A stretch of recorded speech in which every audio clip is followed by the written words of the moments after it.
Have you ever felt like you were due to win on some sort of a bet or? Oh, heck yeah. So like you lost 10 in a row and you just the next one's going to be a winner. Yeah. You're preaching to the choir. Okay. So that is called the gambler's fallacy.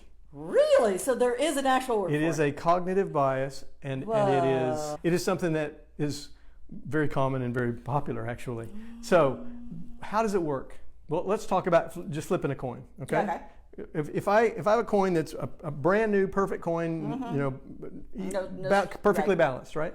What is the odds that if I flip the coin that it's going to come up either heads or tails? What is the probability? Well, 100% it's going to come up. Oh, sorry.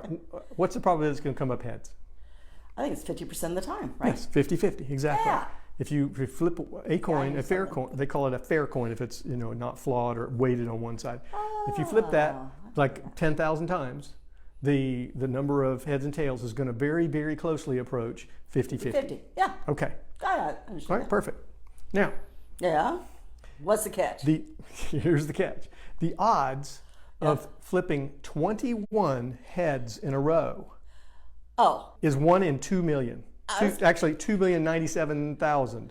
Okay, I would think so it's very, very, unlikely. Like me in the lottery. Okay, so here's the question: if you have flipped 20 heads in a row, and you get ready to flip it for the 21st time, knowing that the odds of 21 heads in a row is 1 in 2 million, what's the odds that you're going to flip heads? 50-50. Exactly. Yes, but that's not what we think.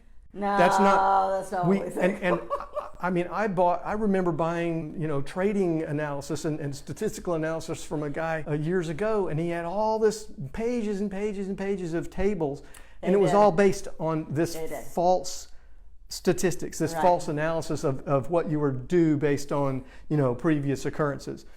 Yeah. So the key here, the really important key is causality versus statistics, randomness.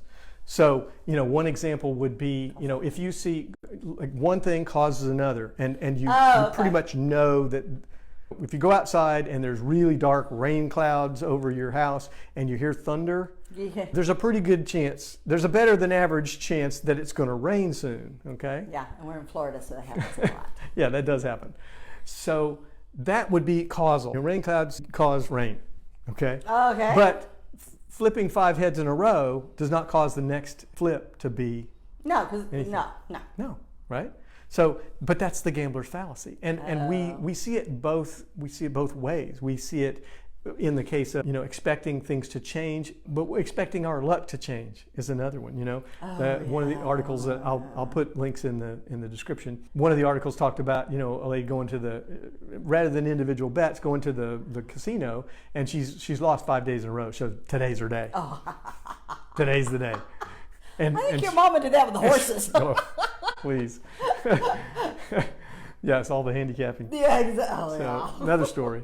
So anyway, that's the gambler's fallacy in a nutshell. It has other applications, but it's something we just have to know that, if something isn't, we have to know when something actually causes something else, and when it's just numbers, it's just statistics, and then if the odds of any one thing are completely unrelated to anything else. Same in the stock market, actually. Oh yeah, the stock market's big on that. Well, we see trends, and we think that because we see a trend that the trends are somehow predictable, and yet there's been study after study after study that if you look even in a trending market, if you look at the probability of the next day the close being lower than today's close, it's roughly 50-50.